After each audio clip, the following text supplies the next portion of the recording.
He married her for a lie, loved another woman in silence, and only when she walked away did he realize she was the one person he could never afford to lose. But by then, the rain had already washed her out of his life. Chapter 1. The Wedding Dress I Never Wore. I met Luke Ming Ha at a formal introduction arranged at the end of November. It was drizzling that evening. The city lights had just come on and a thin veil of mist clung to the restaurant windows. When I pushed open the door, I saw him sitting near the glass, white shirt buttoned neatly, sleeves rolled once at the wrist, posture straight to the point of coldness. I stopped for a heartbeat. He looked far too much like the boy I had once liked when I was 17. Not exactly the same. Ming Ha was sharper, older, more controlled. His eyes were deeper, more distant, but the slight tilt of his head when he listened, the way his fingers tapped lightly against the cup, the faint, almost reluctant smile at the corner of his mouth, those things stirred an old part of my heart as if someone had brushed against a scar. I sat down across from him. After a few polite introductions, the matchmaker tactfully withdrew and left us with the slow piano in the background. "Miss Ha?" he asked. "That's me," I said with a smile. "And you are Luke Ming Ha. At least neither of us came to the wrong table." He was joking, but his tone carried no flirtation. He was the sort of man who kept a precise distance from everyone around him. Normally, I disliked that sort of restraint. Men like that were difficult to read. But that night, because of that familiar face, I found the distance strangely attractive. So I asked the question directly. "Did you really come here because you want to get married?" For one brief second, something darkened in his eyes. Then he returned to his usual calm. "At the moment, I am not opposed to marriage." "So you do not have a girlfriend?" "No." "And no one in your heart?" This time, he looked at me longer. I knew I was being abrupt, but I had always been that kind of person. Either say things clearly from the start, or do not begin at all. Finally, he set down his teacup. "Some things," he said, "do not become better merely because you name them clearly." I laughed. "So there is someone?" He did not deny it. That should have been my cue to stand up and leave. Instead, I stayed. Human beings are often rational, foolish at the same time. I knew he had a past. I knew there was probably a place in his heart reserved for someone else. Even so, I kept talking. I kept looking at that face that reminded me of someone from a rainy afternoon long ago. He was the finance director for a major property group. He spoke just enough, never showing off, never trying too hard to be warm. I led the interior design team at an architecture studio. I talked much more than he did. I told him about my work, about how I liked to sit in cafes and watch people pass, how I collected small ceramic vases, how I liked cooking on rainy days. When I mentioned cooking, his gaze paused for a fraction of a second, as if some memory had crossed his mind. I noticed. I pretended not to. The meeting lasted an hour and a half. Before we parted, he asked, "May I drive you home?" "Are you asking out of courtesy, or because you want to see me again?" "Both." Under the warm light, that face made my principles soften more easily than I wanted to admit. "All right," I said. From then on, I was the one who moved first.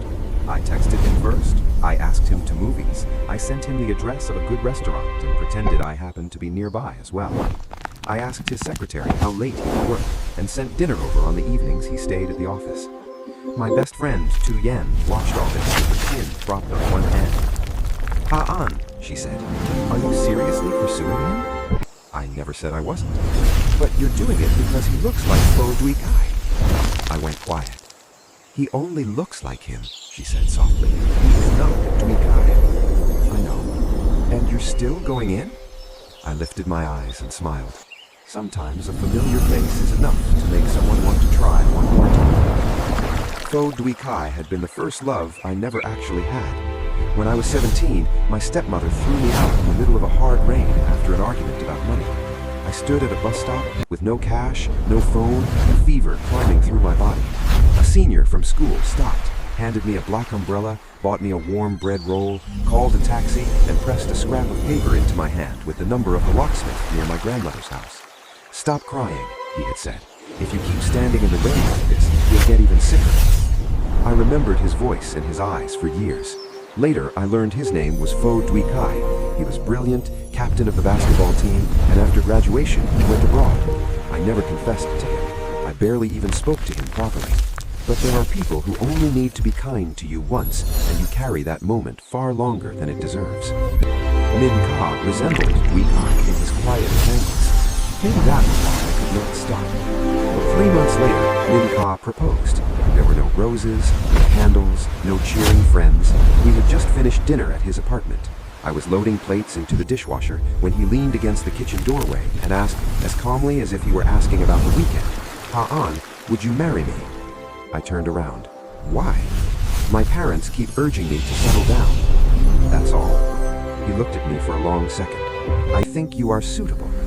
It was not romantic, but it was honest enough that I could not mock it. For a man like him, suitable was probably a serious word. I dried my hands and stepped closer. Can you promise that after we marry, you will respect me? Yes. No betrayal? He paused for 2 seconds. I will do my best. Not I won't. I will do my best. It was a very Luke Min-ka answer. Precise, controlled, unwilling to promise what he was not certain he could fulfill. I should have been wary. Instead, I only thought that at least he was not lying. All right, I said.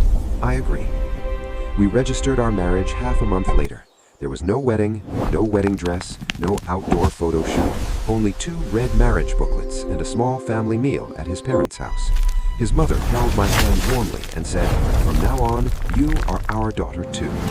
His father was sterner, but he nodded and said, "Ka is not good with words. If he ever does anything wrong, tell me directly." I smiled and answered properly, but inside I felt strange. I had not grown up in a real home. The kindness of his family warmed me and unsettled me at the same time. That night, after a few drinks with friends, Min-ka came back to our room. He showered, dried his hair, and stepped out under the low amber light. I was sitting at the edge of the bed, still unsure how to react, when he bent and kissed me. His kiss was not hurried. It was gentle, controlled, very much like the man himself. One hand supported the back of my neck, with a care that suggested he was afraid of hurting me. I thought that night might be the beginning of us learning how to be close, until, in the haze afterward, he leaned near my ear and whispered another woman's name. Not Ha-ha. Shall be. I froze. It was only an instant, but long enough for all the warmth inside me to slide away like cold water. He did not seem to realize what he had done. He held me tightly, then carefully pulled the blanket over me when it was over. The next morning, he went downstairs and made breakfast. His voice was normal. His expression was normal. It was as if nothing unusual had happened at all. I looked at his face with the steam rising from my glass and told myself I must have heard wrong. People always find ways to defend the things they desperately want to believe. I was no exception. The first months of marriage were peaceful on the surface. Min-ka went to work on time and came home late. If he was not working overtime, he ate dinner with me. He disliked noise, parties, and social obligations. I was the kind of person who could put warmth into even the quietest apartment. I bought plants, changed curtains, arranged flowers in the living room, learned new dishes, and insisted he try them. He did not praise much, but he always finished everything on his plate. Sometimes I would sit cross-legged on the carpet working on color palettes while he passed by, bent to pick up the pens I had dropped, and for one unguarded second my heart would soften at the line of his face in the lamplight. Once I wrapped both arms around his waist from where I sat. He stiffened at once. "Do you not like me hugging you?" I asked, looking up. "It's not that." "Then why are you so tense?" He was silent a moment, then touched my hair. "I'm just not used to it. We're married. Give me a little more time." I believed him then. I thought love could be cultivated out of shared days if 2 people were patient enough. I thought if I was a little warmer, a little closer, he would eventually open up. I did not know that some doors only looked half open. Inside, they had already been locked long ago by someone else. Early that summer, I walked into his study by accident and saw an old album in a half-open drawer. A photograph slipped out and landed face down on the floor. I bent to pick it up and stopped breathing. In the picture, Min-ka was younger, brighter, smiling in a way I had never seen. Beside him stood a young woman in a white dress, pinching his cheek as if that intimacy belonged to her naturally. They were under a sunlit plane tree, and anyone could tell from one glance that they loved each other deeply. On the back of the photo, in blue ink gone slightly blurry with age, were the words, "Choose one city to grow old in. Choose one person to love until your hair turns white." The handwriting was soft and feminine. I heard footsteps behind me. Min-ka snatched the photograph from my hand so quickly my arm stung. "Why are you in here?" he asked. His voice was as cold as ice. I had never seen him look at me like that. It was not ordinary anger. It was the naked panic of someone whose most important secret had just been touched. Very quietly, I asked, "Is she Shelby?" His jaw tightened. He did not answer. Sometimes silence is cruel in confirmation. I looked at him and suddenly remembered our wedding night. Remembered the way his expression drifted away whenever I talked about cooking. Remembered the times when he had called me Envy when he was tired, and I had assumed he had simply slurred my name. Now I understood. From the very beginning, in this marriage, I was not the only one borrowing a familiar face to fill an empty place inside my heart. I smiled, and my own voice sounded dry to my ears. "You married me because I look like her?" This time, he did not dodge. At first, yes. At first, yes. Such a light sentence, light enough to destroy every foolish illusion I had carried for a year. I nodded and placed a hand on the edge of the desk to steady myself. "I understand." He seemed to realize what he had just admitted. His face changed. You don't need to explain." I cut him off. "Honestly, it is fair enough." He looked up sharply. I gave him a faint smile. "I did not come to you with a clean heart either. You looked like someone I used to like." For the first time, I saw the absolute composure on Luke Minka's face crack. I did not wait for whatever he might say next. I left the study, closed the door, and went to the bedroom. That night, I lay with my back to him. He came in very late, stood beside the bed for a long time, and never touched me. From that day on, the wedding dress I had once thought about trying on was a dress I would never wear. Chapter 2. The Woman in the Photograph. After learning the truth, I did not make a scene. I did not cry. I did not demand answers. I did not throw anything. I did not play the victim. Instead, I became calm in a way that felt almost frightening. Perhaps once pain crosses a certain line, a person no longer has the strength to explode. Or perhaps, deep down, I knew I was not innocent either. I married Min Ka because of a shadow. He married me because of a shadow. Our marriage had never been clean from the start. I had simply grown greedy. After being cared for so gently for long enough, I had started to imagine that a shadow could turn into a real person. I spoke less after that. I still made breakfast, I still cooked dinner, but I stopped texting to ask when he would be home, stopped leaving hot soup on the stove and waiting until midnight the way I used to. At night, I worked with my laptop in bed or sat in the living room revising drawings. If Min Ka came home and wanted to speak, we exchanged a few words. If not, he stayed silent. He noticed quickly. One evening, while I was folding clothes in the dressing room, he stood in the doorway and said, "You've been avoiding me." I did not look up. "Have I?" "Yes. I'm busy. So busy that you don't even want to say a sentence to me?" I laughed softly. "What exactly would you like me to say? Should I ask whether you missed your old love today, or whether when you look at me, you're seeing me or her?" He went silent. The shirt in my hands wrinkled under my grip. I folded it carefully and kept my voice even. "You don't need to feel guilty. This isn't only your fault. I never meant to hurt you. Hurt is still hurt." Finally, I raised my eyes to him. Accident doesn't always hurt less than intention. Something in his gaze dimmed. He had always been a man who could make a room feel heavy with a single look, but that evening I did not soften. "Where is she now?" I asked. "We haven't been in contact for years." "Then why are you still keeping the photograph?" He said nothing. Sometimes people keep old things not because they plan to go back, but because they have never truly left. I understood that better than anyone. The next day was his mother's birthday, and I still went with him to his parents' house. His mother pulled me straight into the kitchen the moment she saw me, asked if I had lost weight, asked whether work was too tiring, then slipped a jade bracelet into my hand and said she had prepared it for her daughter-in-law. Looking at her kind face, I felt my heart sink. Dinner went on normally until his older sister, Min Chow, casually said, "I heard Tron V is coming to the country." The table went quiet for one beat. I looked up just in time to see Min Ka's hand tighten around his glass. His mother frowned. Why bring up old matters? Min Chow realized she had said too much, looked at me and forced a smile. "I just meant an old friend of Ka's." I returned the smile with perfect politeness. An old friend is just an old friend, right? But I understood well enough. Tron V. Most likely she was the CLV from the photograph. That night when we got home, I stood in front of the mirror for a long time. My eyes were slightly long and gently upturned. My nose was fine rather than striking. My chin was small, my skin pale. I had always thought my face was ordinary, too soft, lacking sharpness. But now, looking closely, I could see that if the girl in the photograph had aged a few years, she would resemble me in 7 parts out of 10. 7 parts was enough for a man to agree to marry me. Clearly, it was not enough to make him love me. A week later, Tran V returned. I did not hear about it from my husband, but from social media. Yoon sent me a financial magazine picture. In the photograph, a young businesswoman stood beside an overseas partner in the hotel lobby. Red lips, white dress, long dark hair, a face that was cool and beautiful.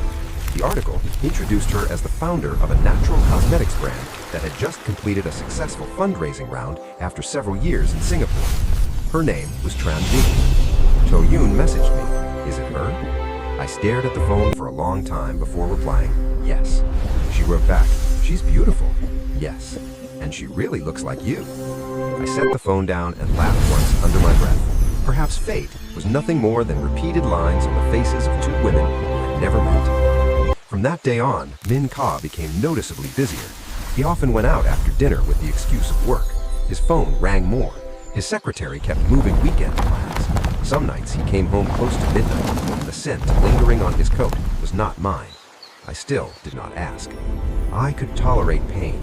I did not want to turn myself into the kind of woman who checked pockets, searched call logs, or cried through accusations. If a person has already decided to go, no amount of holding on can keep him. By then, though, my body had begun to change. I grew sleepy in the middle of work. Coffee made me nauseous. I craved sour food. When my period was half a month late, I bought a test. 2 lines appeared almost immediately. I sat on the bathroom floor for more than 10 minutes, staring at them as if disbelief might change what I was seeing. I was pregnant. The most ridiculous part was that the first person I wanted to tell was still Min Ka. Perhaps because no matter what else was false between us, this child was the first unquestionably real thing. Not a memory, not a shadow, a living presence made of flesh and heartbeat. That afternoon, I took the ultrasound result to his office. His secretary told me he had stepped out to meet a client. I waited close to 40 minutes. I was about to call when the elevator opened. He walked in with Tran V. She wore a cream knit dress. Her hair was tied low. She had almost no makeup on and still drew every eye in the lobby. From a distance, strangers might really have mistaken us for sisters. Under the lights, even the shadows we cast on the stone floor looked absurdly alike. The moment Min Ka saw me, he stopped. Ha-an? He frowned. Why are you here? I looked at the hand he had placed behind Tran V and smiled. I came to see you. Tran V assessed me in one brief glance, then offered a gentle smile. And this is my wife, Min Ka answered immediately. Hearing the words, my wife, gave me no satisfaction at all. Tron V let just enough surprise show on her face. I'm sorry, I didn't know. Hello, I'm Tron V, an old friend of Min Ka's. I know, I said. The air between us dried into something brittle. Was there something urgent? Min Ka asked. I tightened my hand around the folded paper in my bag. So many words rose to my throat. I'm pregnant. I heard the baby's heartbeat today. You're going to be a father. But in the end, all of them caught on the image of him standing beside her, that protective hand so natural it looked like reflex. Suddenly, I did not want to say anything at all. It wasn't important. I was passing by. Have you been waiting long? Not really. Tron V touched his arm lightly. Ka, I still have a meeting with the investors at 3. Her voice was soft and familiar, as if standing close to him belonged to her by habit. I looked straight at Min Ka. If you're busy, go ahead. He seemed about to say something, but in the end, he only nodded. We'll talk when I get home. I turned and walked away with my back straighter than I felt. Outside, the June heat hit my face. Standing at the edge of the pavement, I pulled out the ultrasound image and looked at it again. The blurry black and white shape made my eyes sting. I had never been afraid of becoming a mother. What frightened me was the thought of this child being born into a marriage where its father had never truly turned to look at its mother. That evening, Min Ka came home early. He stood in the kitchen doorway and watched me cut green mango, his voice rougher than usual. Why did you come to the office today? I did not turn around. No reason. You are not the type to come all the way to my office for no reason. Then let me be unreasonable once. He stepped forward and caught my wrist. I turned and looked straight into his eyes. Do you really want to know? Yes. I took his hand and pressed it lightly against my stomach. His expression changed almost at once.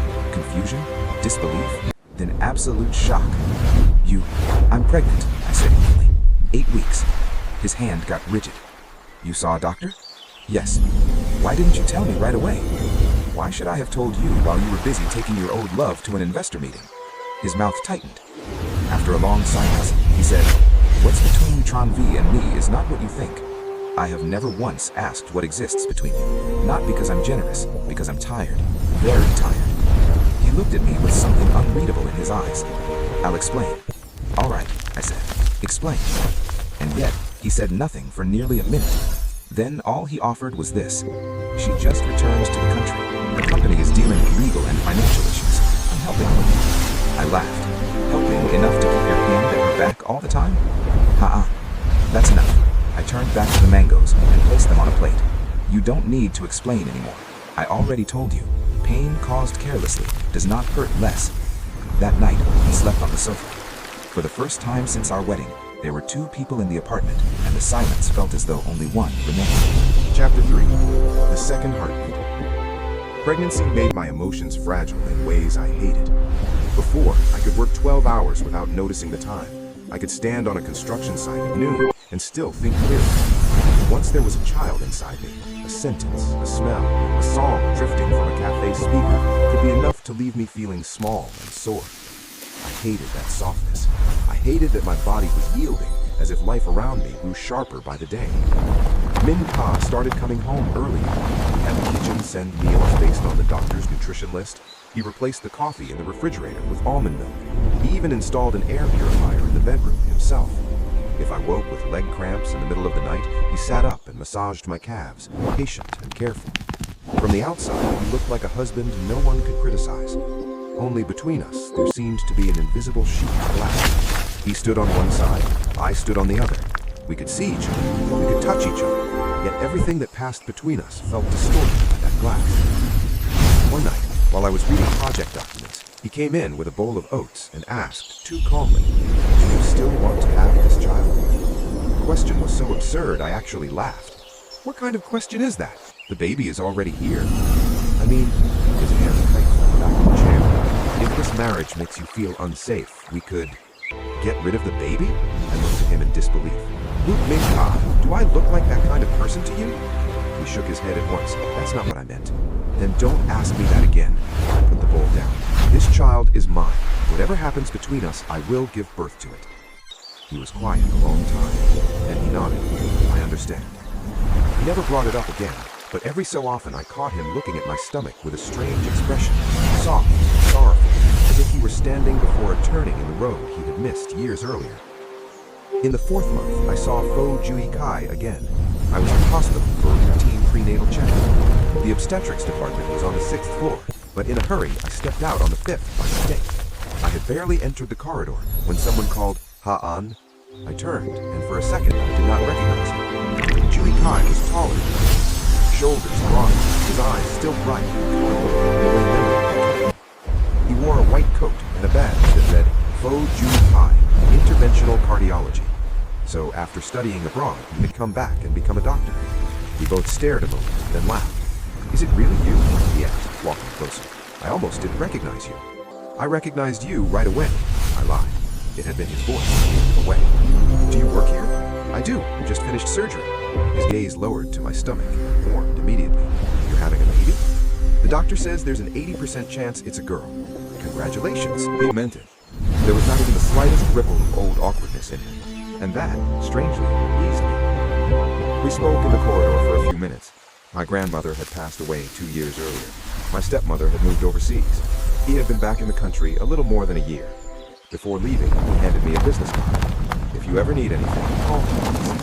"After all, we've known each other a long time."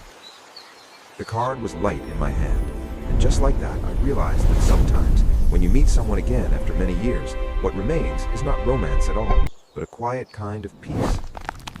That afternoon, I set the card on my dressing table. Ming Ka saw it. He did not ask at once, but later, just before we turned out the lights, he picked it up and said in a tone far too controlled, "Fo Dewey Ka?" "Yes." He looked at me. "The one you used to like?" I pulled up the button and did not deny it. "Yes." His face darkened. After a pause, he asked, "Do you still like him?" I stared at the ceiling. "Does that matter to you?" "Yes." I thought for a second, then said, "I don't know." The truth was that whatever I had once felt for Dewey Kai had long since faded into a beautiful memory. But I did not want to reassure Ming Ka. I was not noble enough to make him feel safe after everything. That night, he tossed and turned beside me for a long time. I heard him shifting, but I kept my eyes closed. A week later, Tron V came to see me at my studio. The receptionist called to say someone was waiting in the lounge. When I stepped out and saw her sitting there on the gray sofa, one leg crossed over the other, a cup of tea untouched in front of her, I was less surprised than I had imagined I would be. She rose with a polished smile. "Sorry for coming without notice. What do you need?"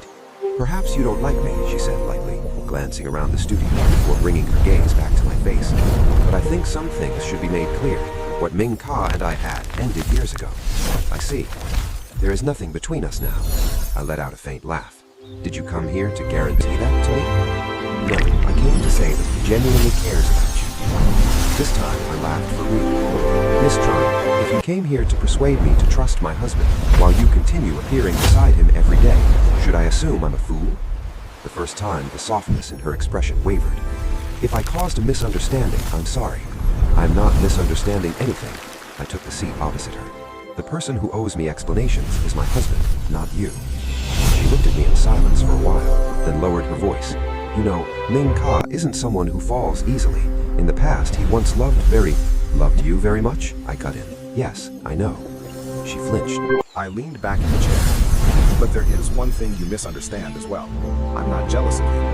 Her eyes showed clear disbelief. "I'm annoyed," I said with a small smile. "Annoyed that two grown adults can drag an old story on forever. Annoyed that I'm pregnant and still have to watch this endless half-finished drama. If there is truly nothing between you, then keep a proper distance. If there is still something there, then be decisive. I do not have time to guess the emotional weather between the two of you." The smile on her face broke at last. She stood up. "You're not what I expected. Neither are you.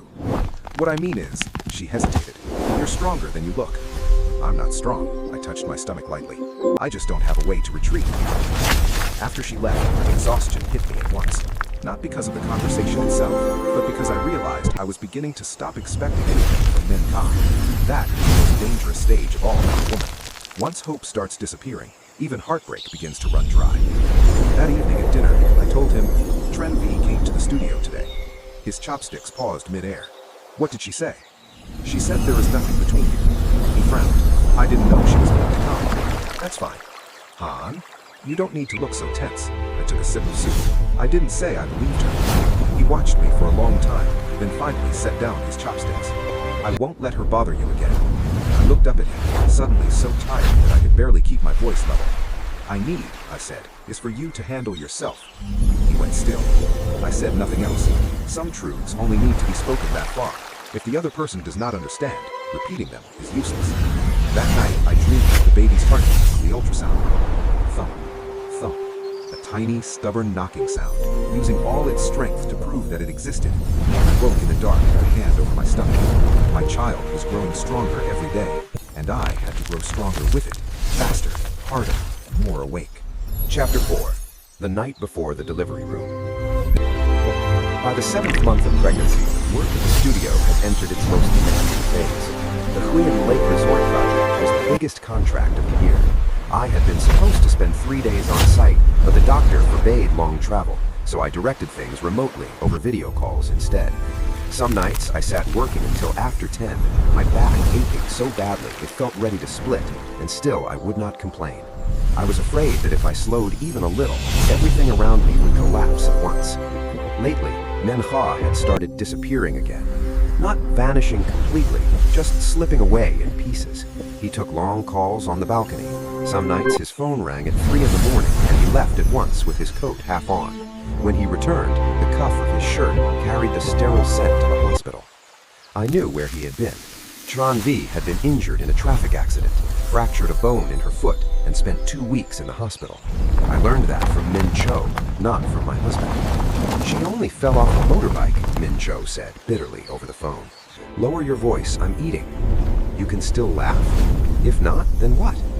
She sighed. Ha-an, I'm sorry. I know saying the family is on your side doesn't solve anything, but if Ha really has done something wrong, we are with you. For the first time in that marriage, that sentence warmed me. One rainy afternoon, I went to a prenatal checkup alone. That morning, Men-ha had promised to go with me, but near the appointment time, he texted that an urgent meeting had come up. I looked at the message for a few seconds and replied only, "It's fine." The maternity wing was crowded. I sat in the corridor listening to babies cry, relatives murmur, carts rattle over the polished floor. On my way past the emergency entrance toward the parking lot, I saw him. He stood under the awning by the doorway, one shoulder damp from the rain. Tron V sat in a wheelchair. One of his hands held an umbrella above her. The other steadied the chair and a bag of documents. He bent his head to listen to her with complete attention. Everything about that posture, that expression, belonged to a man whose focus rested entirely on the woman in front of him. I was less than 10 meters away. He did not see me. No, that was not quite right. In that moment, I felt that even if I collapsed in front of him, he might not have noticed. Rain hammered against the glass roof overhead. I stood there for a long time. Strangely, my chest no longer twisted the way it once would have. What spread through me instead was a coldness that moved slowly all the way to my fingertips. I took out my phone, snapped a photograph, and sent it to him. In less than 10 seconds, his screen lit up. He looked down, then up, and finally saw me. The color drained from his face. I did not wait. I turned and walked straight towards the elevator. By the time the doors were nearly closed, he had run after me and jammed his hand between them. Ha-an, listen to me. I lifted my eyes to his. Perhaps my expression was too calm because he faltered. There's no need, I said. I'm tired. I only brought her in for another scan. It's not what you think. What do I think? I asked. He had no answer. From the beginning, I never once asked whether you loved her, I said, looking at the hand still holding the door open. I never forced you to swear to cut ties, because I know this much. If you had wanted to let go of what was in your heart, you would have done it a long time ago. Let go of the door. Ha-an, let go. My voice was not loud. It did not need to be. Slowly, he withdrew his hand. The doors slid shut. For one strange second, I saw his face through the reflected glass and felt as if I were watching one stretch of my life pass in front of me and then close forever. That night, I packed a few clothes and returned to the apartment I had lived in before the marriage. I was not declaring separation, not yet. I simply needed to breathe. Our shared home had become unbearable. Every wall I had seemed to repeat stories I no longer wanted to hear. Ming-ha called again and again. I did not answer. Where are you? Turn your phone on. Don't drive alone at night. I'm sorry. Can we talk? I read every message and turned the screen dark. That was the first time I truly understood that sometimes an apology is not meant to repair anything. It is only meant to lighten the conscience of the person speaking. His mother came to see me the next morning carrying chicken soup and fruit. The moment she saw me, her eyes went red. "This child," she said, catching my hands. "How could you leave by yourself like that?" I led her inside, poured warm water. I just wanted some quiet for a few days. She sat down and clasped my fingers in her thin hands. "If Ka has done something wrong, tell me. I'll beat him myself." I smiled, my throat tight. "Please don't worry." How can I not worry? Since yesterday, he's been like a man who lost his mind. He knelt in front of his father and said he wanted to bring you home but didn't dare. She wiped at the corner of her eye. I know I don't have the right to ask this on his behalf, but at least give him a chance to explain. Looking at her, I softened a little. "Auntie, some things cannot be fixed just by explaining them." She was silent for a long time. Then she sighed. "I know. I just care about you very much." That sentence made my nose sting. Not many people had cared for me that sincerely in life. That was exactly why I always found it hard to make those people sad. But this time, I could not bend any further. I stayed in the old apartment until the end of the pregnancy. Ming-ha did not force me to return. He sent food, vitamins, prenatal books, a blood pressure monitor. He even had someone replace all the old windows with soundproof glass. Sometimes I opened the door to find him standing outside with a bag in hand. Before I could say anything, he would step back. "I just brought porridge. If you don't want to see me, I'll leave it here."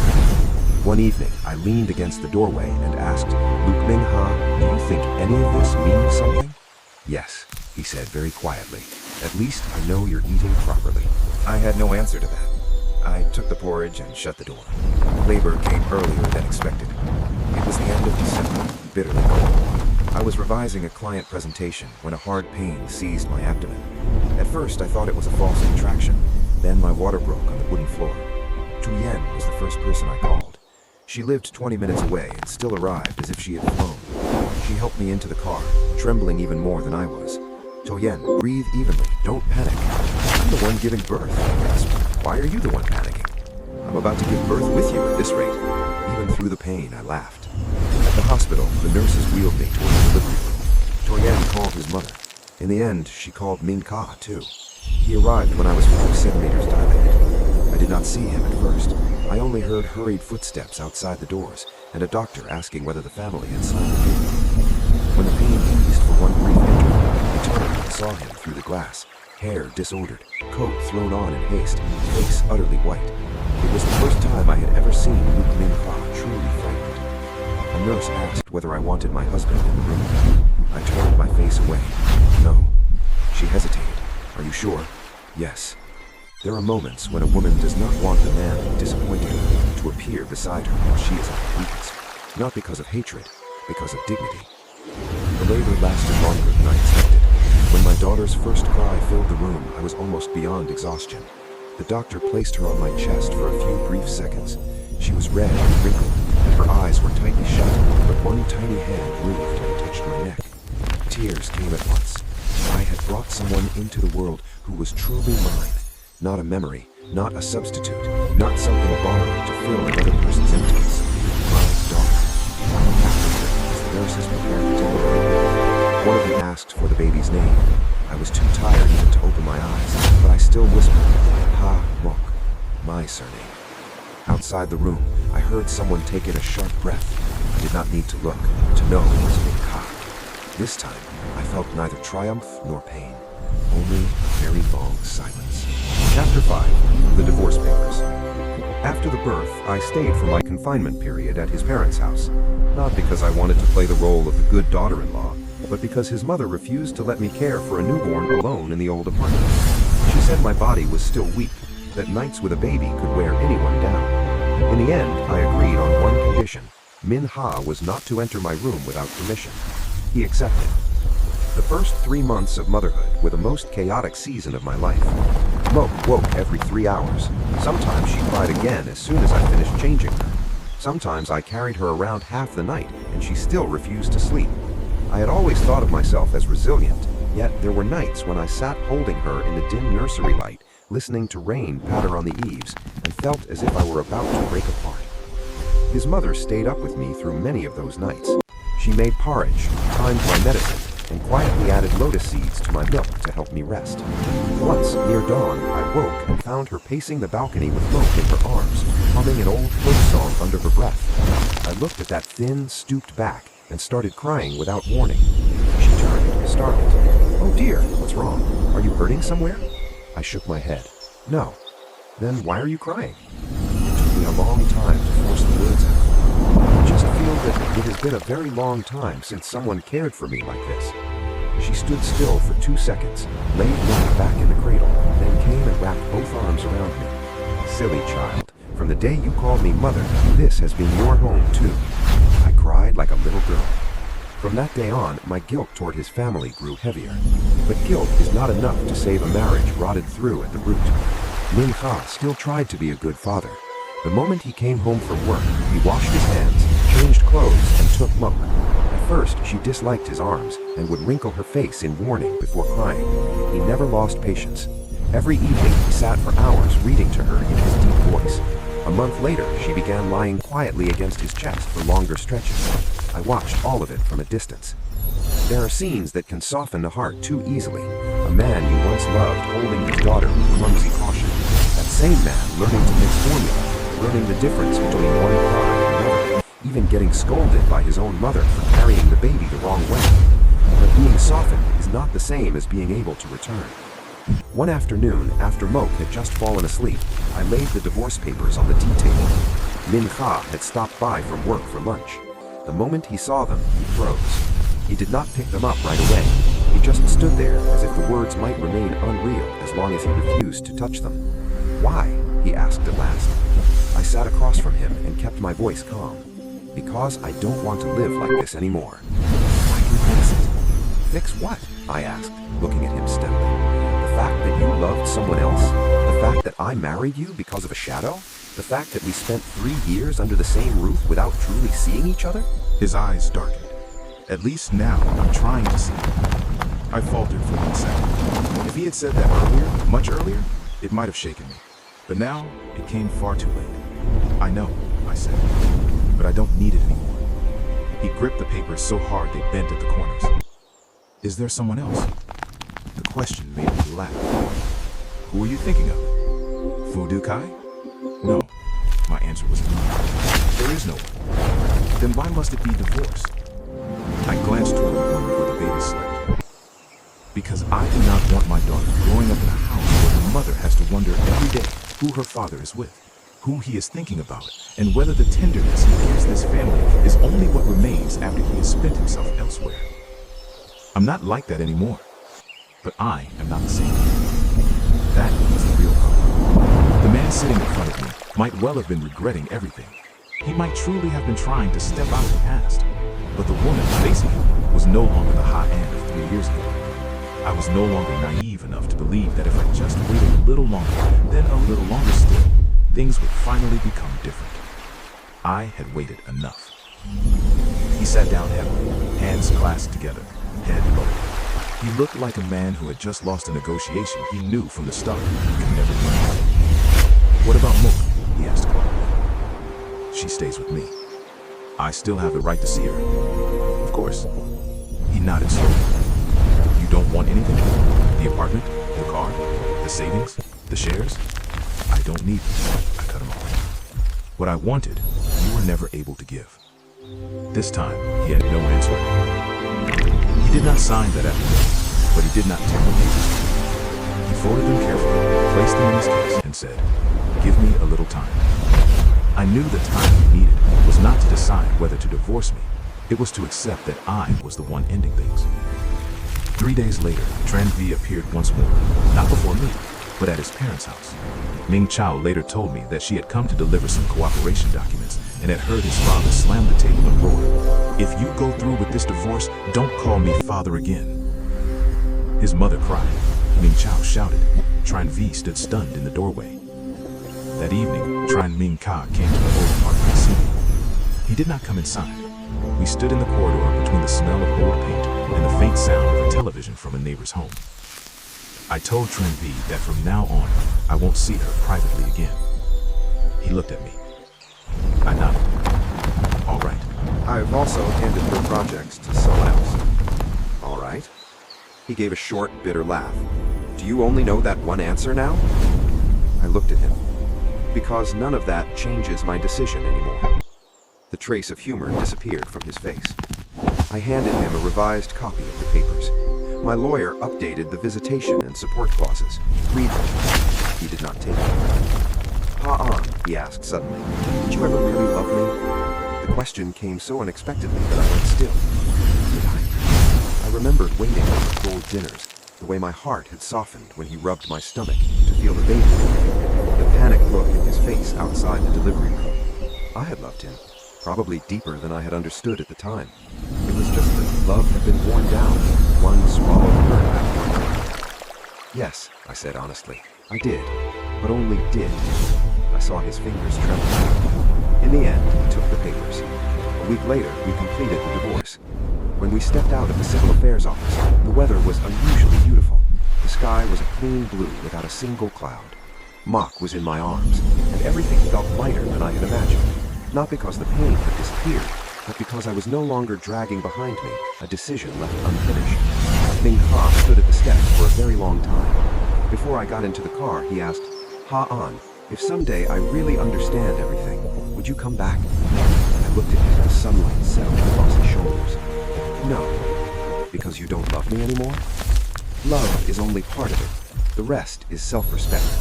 He did not ask anything more. The car pulled away. In the rearview mirror, his figure standing alone in front of the office grew smaller and smaller until he became only a dark point under the harsh summer light.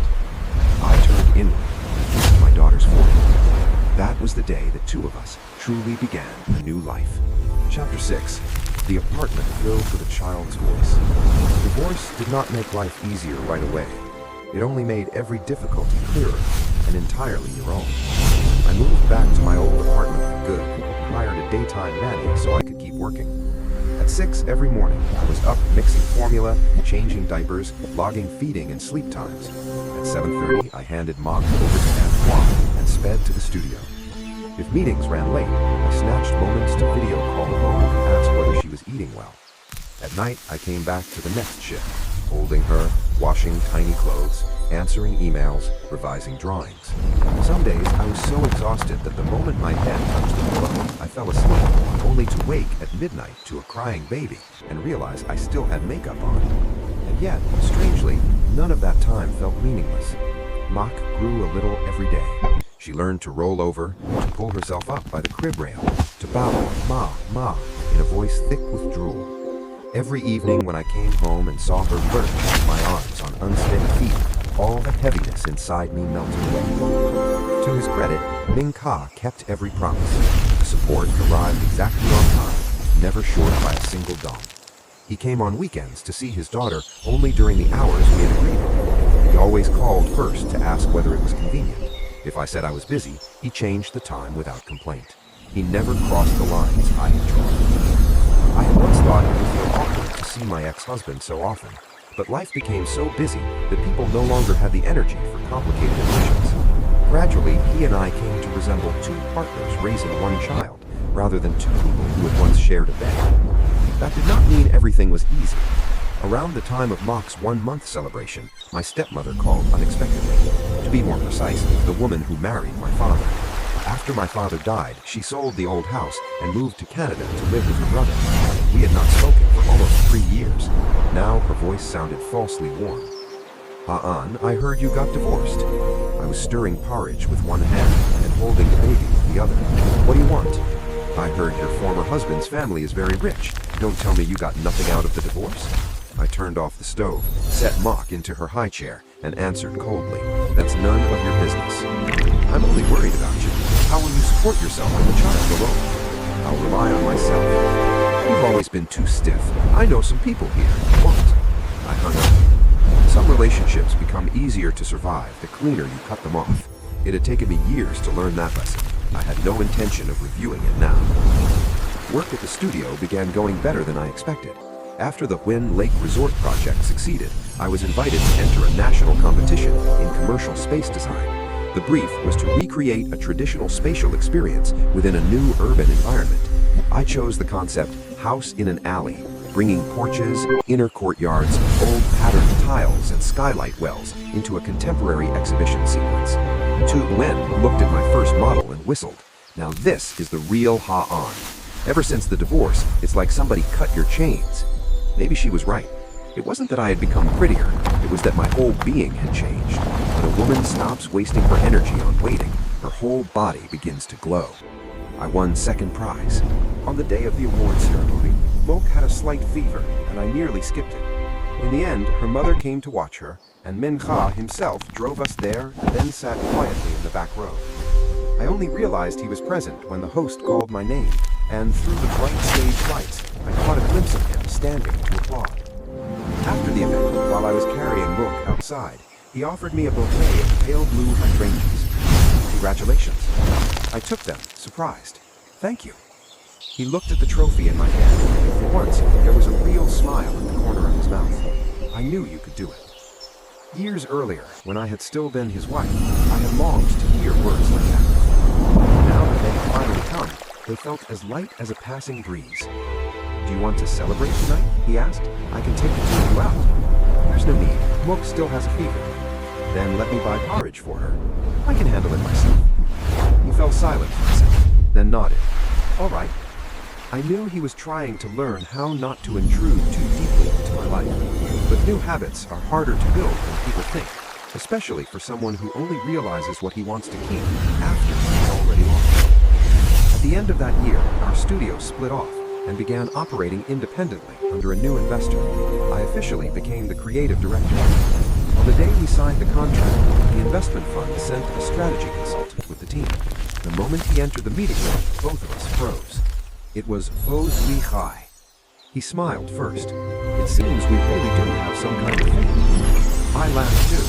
So you're not at the hospital full-time anymore? He shifted part of my work into rehabilitation and healthcare space planning, he said. The group wants to build a chain of wellness centers. They invited me to advise.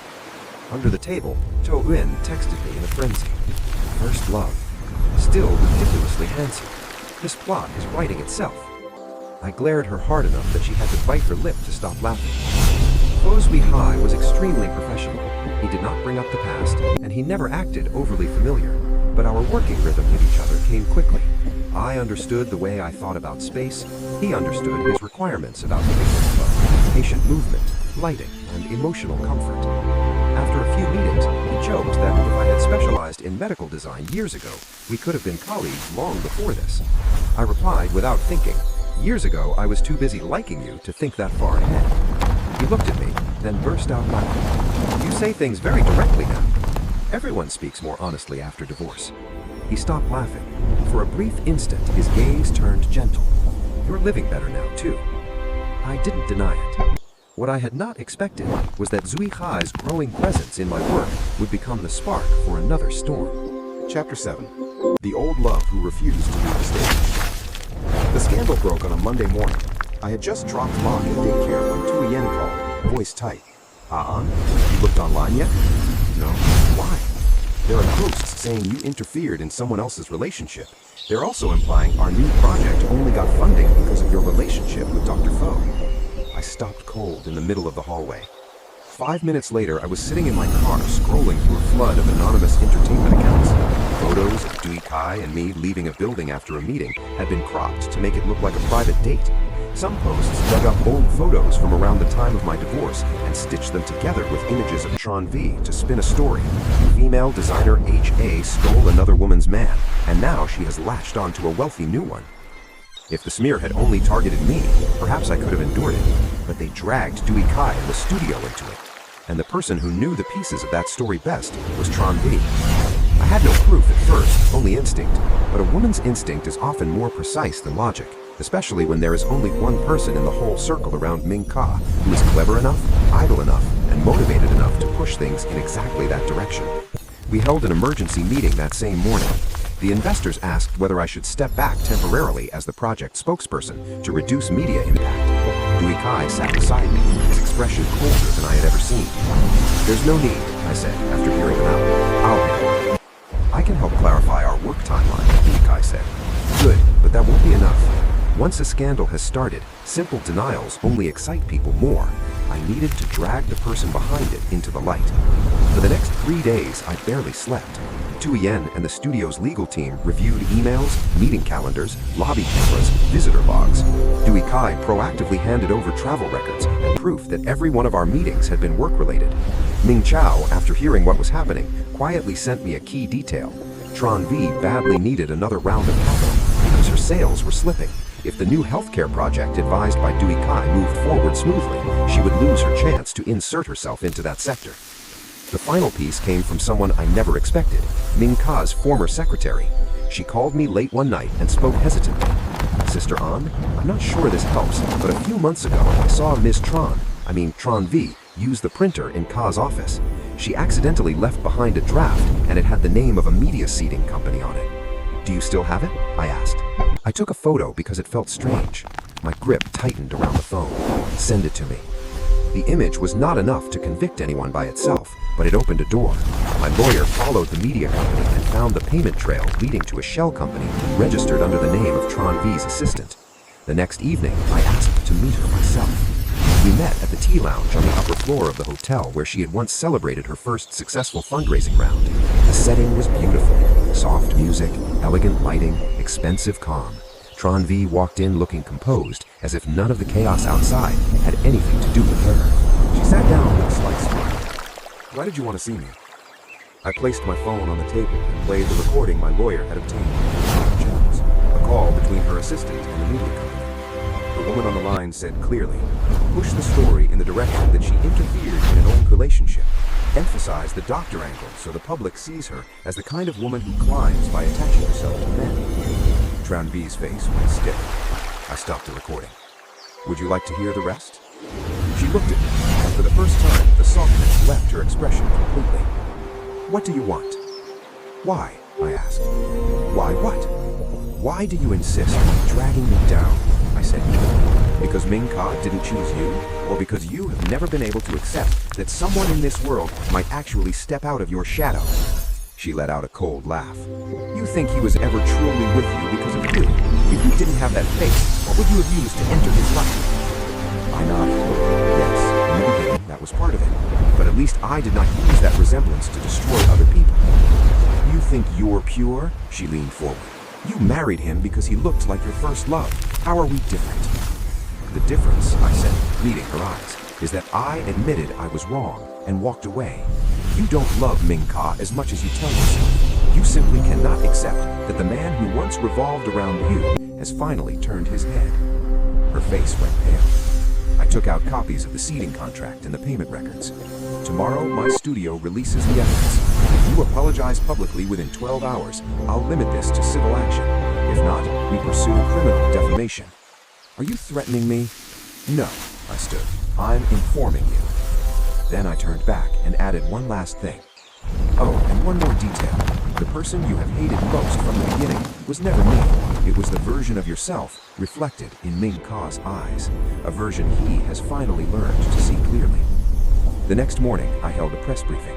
It was not dramatic, just carefully organized. I stood before the screen and laid out the work timeline with week high, the investment documents, the project history, the contract with the media company, and the recording. Then I said one simple sentence. I am under no obligation to explain my private life to the entire world, but I do have a responsibility to protect the reputation of my colleague, my company, and myself. From this moment on, anyone who continues to spread false information will hear from my lawyer. The briefing lasted less than 30 minutes, and the effect was immediate. By that evening, an apology had been posted from Tron V's company account. She claimed her assistant had acted without authorization, that she herself had known nothing. The apology was thin and false, but it was enough to turn public opinion. That night, Ming-Ka appeared at my door. I had just settled Ma to sleep. When I opened the door, he stood there looking exhausted and deeply ashamed. I know what happened, he said quietly. I'm sorry. Why are you apologizing? You didn't do it. But it began because of me. I leaned against the doorframe. Luke Ming-Ka, that may be the first completely correct thing you've said. He lowered his head, his hands clenched. I have cut all ties with Tron V. Her company won't receive any projects through me or my partners again. I said nothing. After a moment, he looked up and asked in a low voice, Ma, what can I do to make up for this? I tilted my head and thought for a second. There is something. Hope flickered across his face. Do not let anything connected to you spill into my daughter's life and mine ever again. I saw something in his eyes go dark all at once. And by then, what happened inside him was no longer my concern. Chapter 8. A man who learned what too late means. After the scandal, my studio became more visible than before. Not because I liked noise, but because in this world, a woman who remains standing and handles a crisis cleanly is remembered. The investors increased the budget for the wellness center chain. For the next 8 months, Wee Kai became the most natural collaborator I had ever worked with. We surveyed sites, met with operations teams, debated over every strip of light in recovery rooms, every handrail height in the corridors, every shade of paint that might ease a patient's anxiety. Working with him was easy. He never probed into my private life. He never pitied me for being a single mother. He never weaponized gentleness to make anyone feel inadequate. That maturity was rare, and it made me comfortable. One night, after we had worked until nearly 10 and only the conference room lights were still on, he handed me a cup of warm water and asked if I had ever thought about starting a new relationship. I lifted my head from the drawings. Are you asking as a friend, or as the boy who once handed me an umbrella when I was 17? He smiled. You may answer in either category. I leaned back and thought seriously. Maybe one day, but not now. Because of your daughter? Because of me, I said. I only just rebuilt my life. I don't want a new emotion to disrupt the rhythm I fought so hard to recover. He nodded, without disappointment and without awkwardness. I understand. I looked at his face in the white office light and suddenly felt that my youth had finally reached a decent end. The person I had once quietly liked was not a destiny missed. He was simply a good person who had passed the hardest years of my life and left behind one beautiful memory. That was enough. But fate seems to enjoy irony.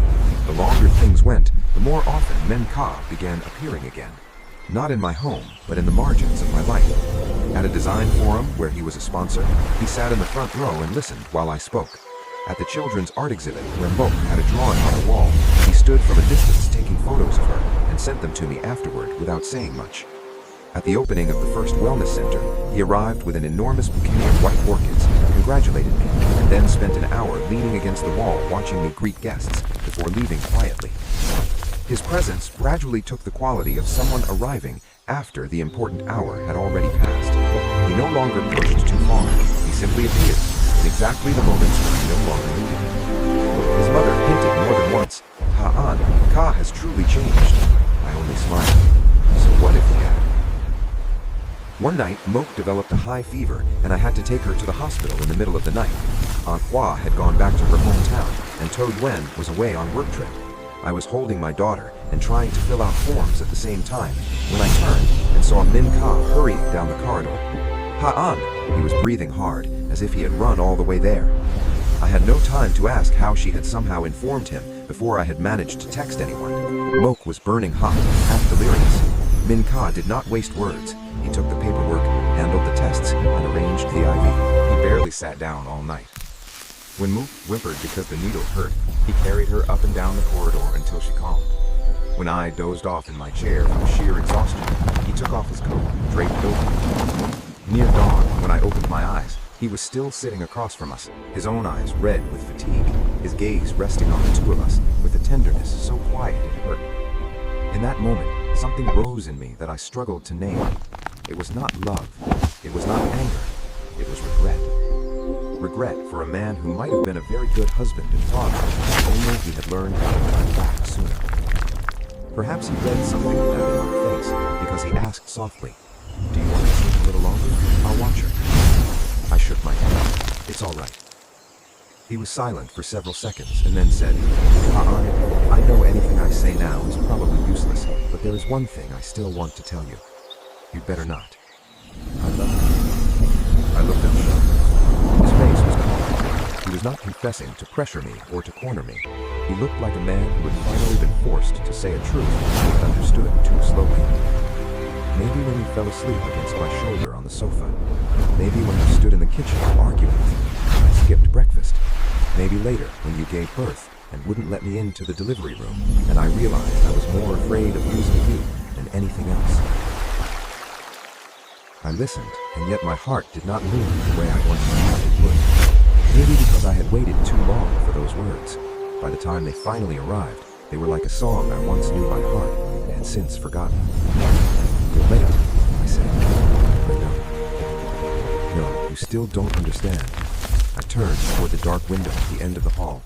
Late here is not only about time. I arrived after I had already walked through the hardest road by myself, after I carried and delivered our child, after I stood back up alone, after I cleared my name, after I rebuilt my career. If I went back to you now, what would that mean?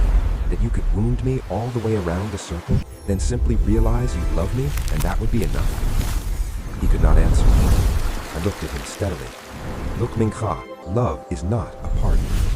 He closed his eyes briefly, then nodded. "I understand." This time, perhaps, he really did. Chapter 9. Farewell from the Glass Hall. 2 years after the divorce, I received the Design of the Year award for our wellness center project, Skywell. The ceremony was held in a glass hall overlooking the river. The lights shone across the ceiling like falling stars. I wore a simple black dress, my hair pinned low, and came with my studio team and Dui Kai. Mok was at home with his mother. She was old enough by then to run everywhere on quick little feet and to wave a crayon drawing on video call while declaring, "Mom is holding a trophy." I walked onto the stage, accepted the award, and gave a speech as brief as always. When I stepped down, people came over one after another to congratulate me. Among them stood Ming Ka. He wore a dark gray suit, buttoned precisely, a glass of champagne he had barely touched. Even from across the room, I could feel his gaze on me.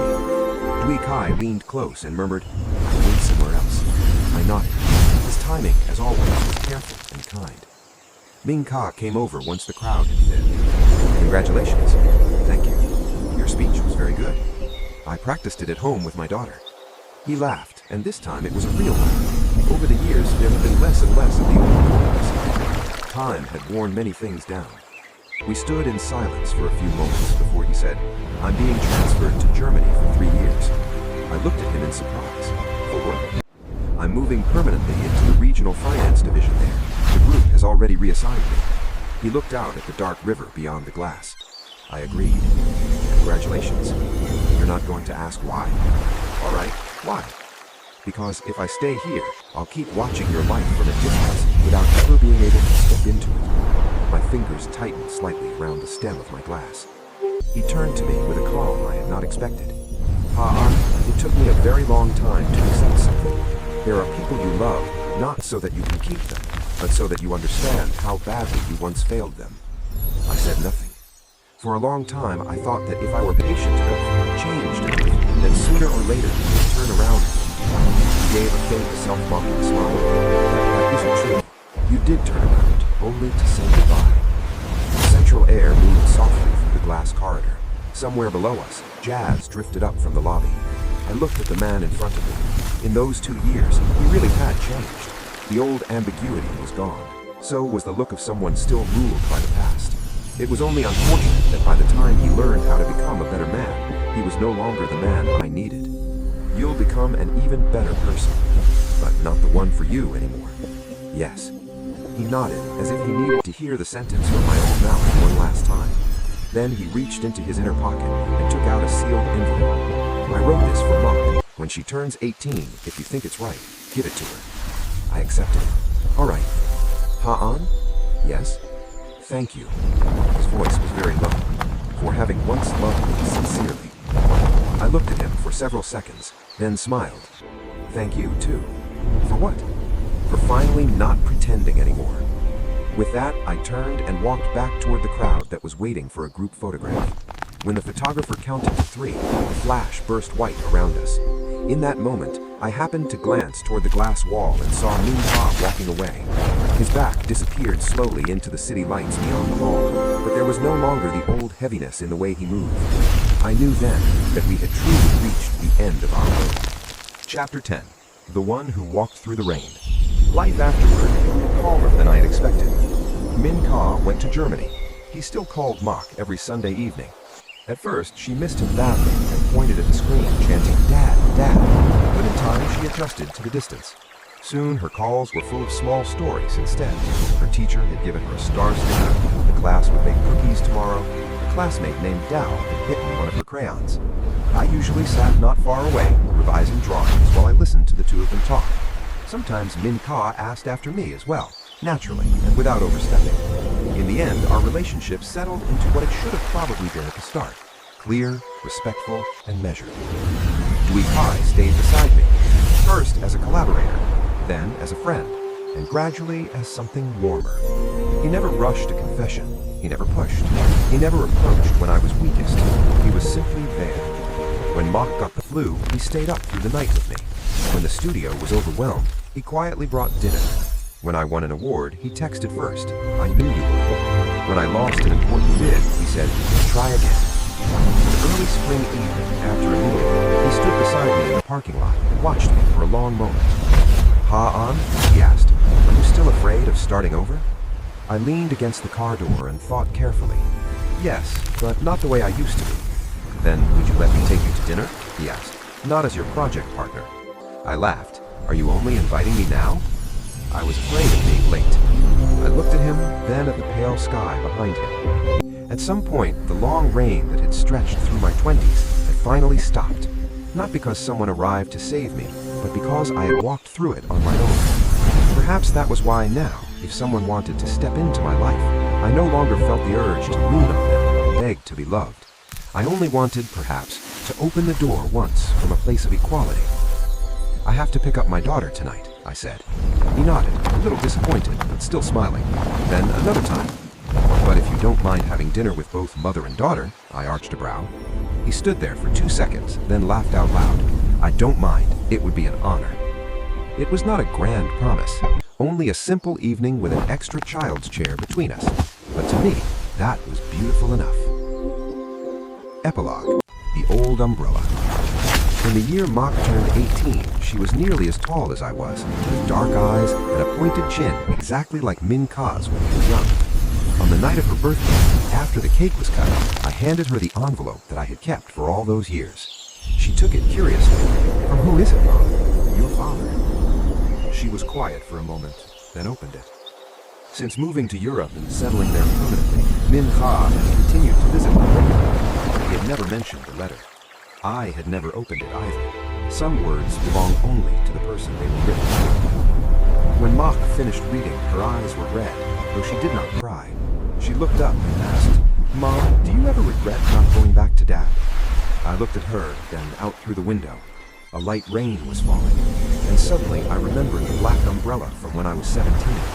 I remembered the restaurant windows fogged with mist on the night I first met in Prague. I remembered the night before the delivery room. I remembered the old apartment filled with a child's voice. I remembered the years I had crossed alone through desert thorns. I smiled. "No. Because you didn't love him anymore?" "I did," I said, smoothing her hair. "But people can't trade love for everything, not when the price is themselves." Mock wrapped her arms around me.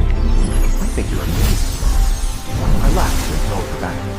"Not amazing. I just learned to love myself first." Outside, the rain continued to fall with a soft scattering. In the living room, the yellow lamp cast a warm pool of light across the wooden floor. On the bookshelf beside the window, the old black umbrella still stood where I had kept it for more than 20 years.